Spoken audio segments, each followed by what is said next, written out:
compared to the expenditures that you make, that you devote to other projects. Anyway, it turned out that he spent on draperies for his home twice the amount of his contributions to Torah institutions in the previous year. That's only, of course, just an illustration, but those are two interpretations of Parasha Lo Yakim. So far, this is only the intro, because I want to tell you what Sofer says. He's got a different approach. Of course, he's not refuting or challenging or disagreeing with what we've said so far, but he has an interesting approach. He says when we read Parasha Lo Yakim es Divrei Torah, it means cursed is one who does not ratify this Torah, who does not validate it, who does not affirm the validity of the Torah. Someone who denies his obligation in the commandments of the Torah.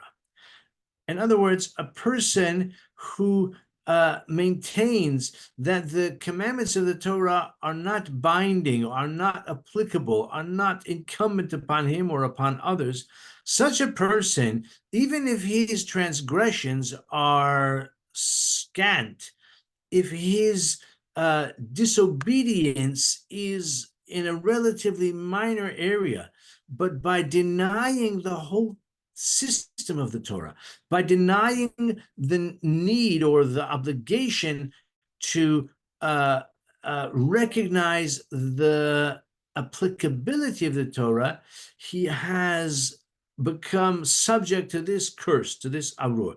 Ksav Sofer, without saying so explicitly, though he does allude to it unmistakably, he's referring to the developments in his own time. I've told you many times, Ksav Sofer was born in 1815. He died in 1871. Therefore, he lived in the middle years of the 19th century in Pressburg, which is in Austro-Hungary at the time, and he lived in a time of great change, of great ferment in the Jewish world, of the rise of reform in Germany, also in France, and also in Hungary and Austro-Hungarian Empire.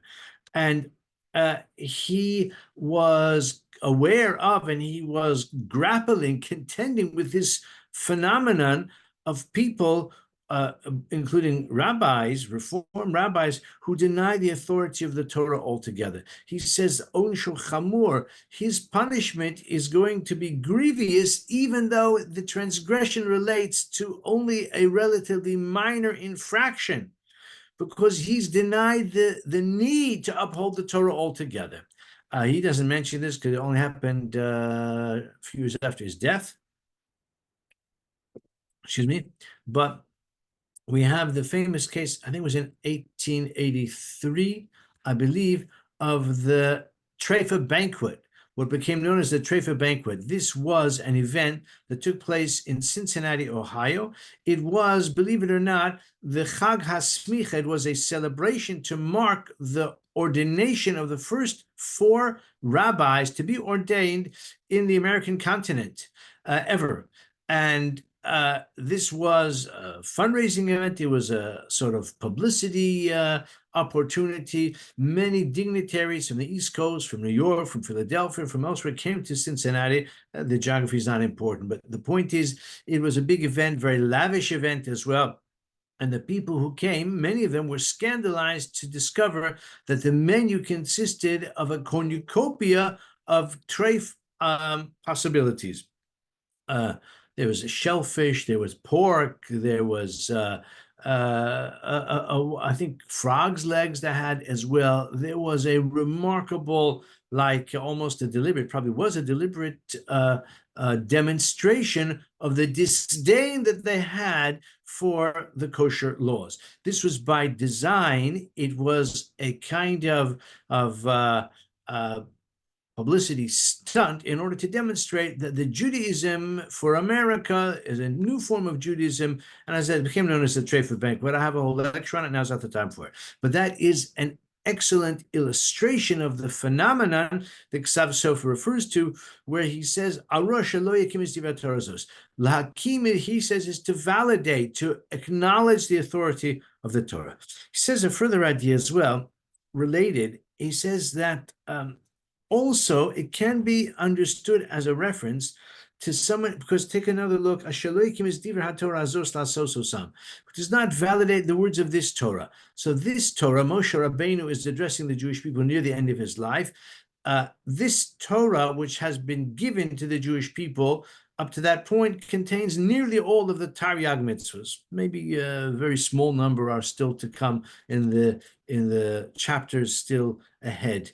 But the mitzvahs of the Torah to which he refers is nearly the entirety of the Torah. Says Kesav Sofer, this is a rejection of those who seek to lessen the burden of the Torah as a kind of compromise position. They want to tread a path of lesser resistance, a path which represents a modernization of the Torah. And by so doing, the Torah becomes less onerous, less demanding, more compatible with the spirit of the times. Now, it's interesting. Again, I don't want to give a whole history lecture now, it's not the time for it. But in Germany at this time, in the days of the Ksav Sofer, reform was galloping ahead. We have radical reform by the mid-1800s. We have in 1848, 1849, we have the rabbinic conferences where reform developed from the tentative to what became known as radical reform. In the days and in the place of the Ksav Sofer, the reform took a more restrained approach for reasons we can discuss another time.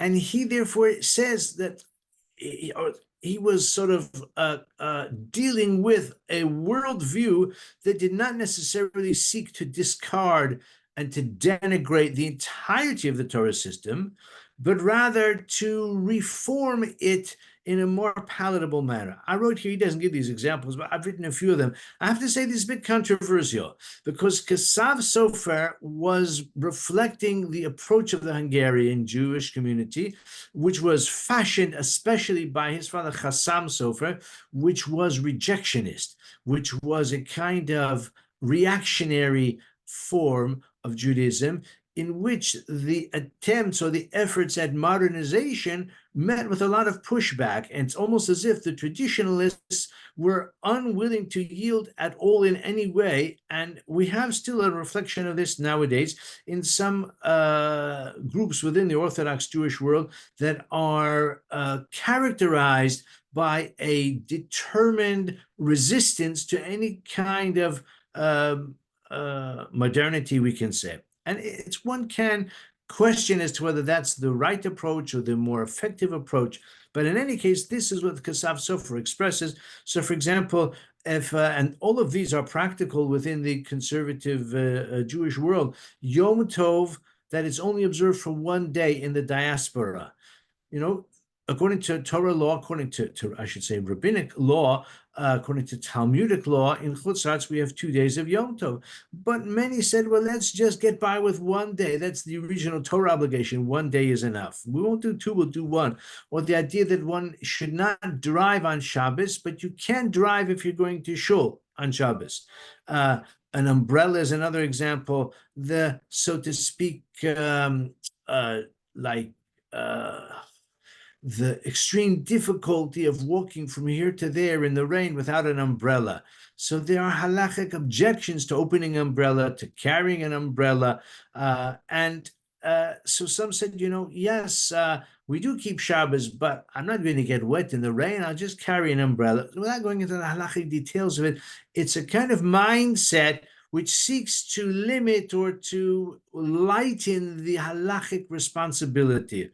Or wine which is not kosher. So food which is kosher, but the wine doesn't have to be kosher. Or the more dramatic and commonplace mindset in which a person maintains a kosher kitchen, but he doesn't keep kosher outside of his home, but only in his home. It's like a person has two bodies.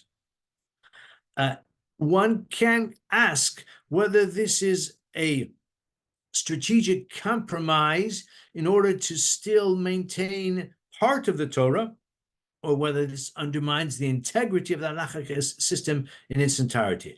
Kesav Sofer certainly looks at it in the latter fashion, and therefore that's a further interpretation which he advances about Arua Shelo Yakim. Cursed is one who does not uphold this Torah, but rather he selects the parts which are more like accessible and rejects those aspects which he finds to be too onerous. Turning just a few verses later,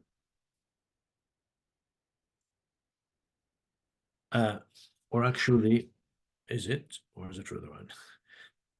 Yeah, a few verses later, we have in the beginning of chapter 28, on the same page, even if you're with me in the Art Scroll Chumash, Uva'u alecha, the last words on the page, Uva'u alecha kol habrachos ha'ile, v'hisigucha ki sishma b'kol Hashem Elokecha.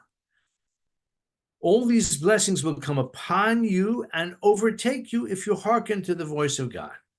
Now, the chapter begins, just the previous pasuk, V'hayim shema tishma l'kol Hashem Elokecha. So it begins, if you hearken to the voice of God, and then one verse later that we just looked at right now, the pasuk again concludes, Ki shishma b'kol Hashem Elokecha. Why does it have to say the same thing two verses later, meaning, or one verse later? It says at the beginning of this passage, and then in the second pasuk it repeats again. Also, he asks about why does the Torah use this unusual expression, which would appear to be gratuitous or superfluous, v'hisigucha, and overtake you. The blessings will overtake you. I mean, it's a nice maybe image, even possibly for the irony, because a person normally thinks about misfortune overtaking him. The idea of blessing or bounty, like overtaking a person, is a kind of ironic turn of phrase, and probably at the simple level, that's the imagery of the Torah. The bounty will be so plentiful, will be so generous, and maybe so almost unexpected that it will overwhelm you. And of course, as I said, it's probably an ironic juxtaposition to the idea that the curses or the misfortune will overtake you. Okay, but still, Ksav Sofer asks, what is V'hisigucha, and what does it say Kisi Shma twice? So he has a few approaches to this. I want to share one of them with you in the minutes that we have left. So Ksav Sofer says that when we look at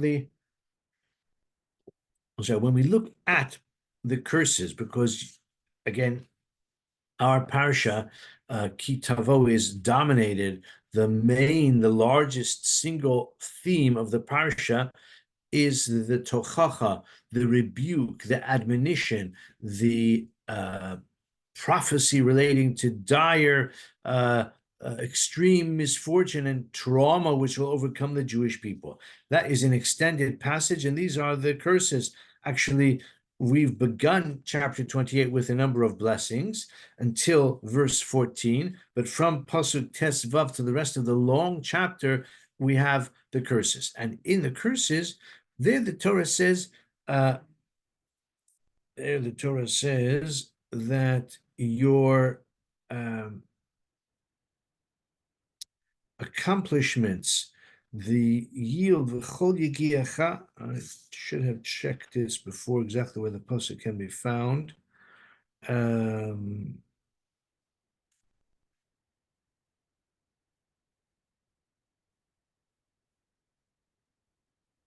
It's at the top of page 1080 in the Stone Chumash, pasuk Lamed Gimel. So this is into the midst of the curses. So Ksav Sofer is going to explain our pasuk that says V'hisigucha, about the overtaking of the blessings. He's going to explain it in terms of the parallel or the contrasting passage in the curses. So in pasuk Lamed Gimel, verse 33, the Torah there says, Pri admascha v'chol yigiacha yochal ama shelo yedata, that a nation unknown to you will devour the fruit of your ground and all your labor. You will only be cheated and downtrodden all the days. There's a reference there to your ox, shorcha tavuach le'einecha, that your ox will be slaughtered in your sight, and you have no means of preventing it. You're powerless to do anything about it. Says Ksav Sofer naturally, when a person expends energy and he cultivates the land which belongs to him, maybe he bought it, maybe he inherited it, and he has an attachment to that land, and he works the land and he plants and he cultivates and he endeavors to yield to harvest the yield, and maybe there's a bountiful yield as well. But before he has a chance to benefit from it, the land is overrun by marauders, and he is forced to see his hard work fall into the hands of others. Like we just said at the top of this page again, that will be consumed by a nation that you do not know. When a person expends enormous effort and all of it is for vain, all of it is for naught, all of it not just goes to waste, but it's actually seized by your enemy, he says, of course, this makes the pain much more intense. So he says like this, of course, that is the vision on the negative side of the ledger. But what about when things are going well? So then we see, if you hearken to the word of God. So if you hearken to the word of God, as a result, your fruits and your field and your, whether you're cultivating vegetables or grain or fruit or olive oil or grapes for the wine, whatever it might be, there will be, if you are deserving, your endeavors will be blessed, and a bumper harvest, a bumper crop will come your way. But if you then become unworthy, if you don't, so to speak, maintain your righteousness, perhaps even the very prosperity and the success leads you to neglect your relationship with God, then it won't achieve a hisigucha. It won't overtake you, but rather the promise of a bountiful harvest will turn pear-shaped, and instead of harvesting it, either it will die on the vine, wither on the vine, or perhaps even worse, your land will be invaded by a marauding army, and all of that will be lost and taken by someone else. He says that's why it says v'hisigucha, because there can be a scenario in which the initial economic indicators are favorable, but it doesn't last, and ultimately the promise of success turns out to be vain, and even worse, the success is seized by your enemy, and you are powerless to prevent the loss of all of your efforts and all of your accumulated savings, etc. So that's why it says initially, Vayam Shema Tishma, if initially you hearken, then things will go well. But if you don't stick with it until the end, that's why it says again, they will actually overtake you. So again, it's the contrast with what it says later on, that all of your efforts and all of your yield and all of the produce and all of the endeavors and all of your exertions will be for naught, because it will be seized by your enemy. In a way, this is parallel to what many of the Mefarshim said. The Medrash even says it as well. In Birchas Kohanim, it says the first words of Birchas Kohanim, Yivarechecha Adonai v'yishmerecha. Yivarechecha means may God bless you. V'yishmerecha means may God keep you. The simple understanding is that blessing is the first part. Blessing is an expression of divine favor, divine beneficence. V'yishmerecha is to retain the blessing. That the blessing that you have should be retained. A person can easily have a blessing which is lost. The Medrash gives the example of an emperor who has a subject in Syria, and he wants to reward him, that's what the Medrash says, and he summons him to Rome, and he gives him great wealth, and on the way from Rome back to Syria, he falls prey to highwaymen, bandits. They steal all of the bounty, the wealth given to him by the emperor. Maybe he barely escapes with his life. So that's Yivarechecha. That the emperor can do. V'yishmerecha, though, that is only bidei shamayim. That's in the hands of it. In a similar way, that's how he explains it. V'hisigucha, the blessings will actually overtake you, and you will receive the blessing, not only sort of a preliminary indicator, but even in actuality. And that's why it says kisishma. That's if you hearken to the word of God at the end as well as at the beginning. So these are some thoughts of Ksav Sofer in this week's Parsha. Thank you to everyone again for listening. And next week, we're doing something special for Rosh Hashanah, because the following Thursday, 2 weeks from today, is Rosh Hashanah itself. Therefore, this coming Thursday night, we're going to do Ksav Sofer on Rosh Hashanah. The following week, as I said, is Rosh Hashanah itself. The following Thursday night, we will do Yom Kippur. So this coming week, Ksav Sofer on Rosh Hashanah. 2 weeks after that, Ksav Sofer on Yom Kippur, and I look forward to seeing you then. And have a wonderful Shabbos to one and all.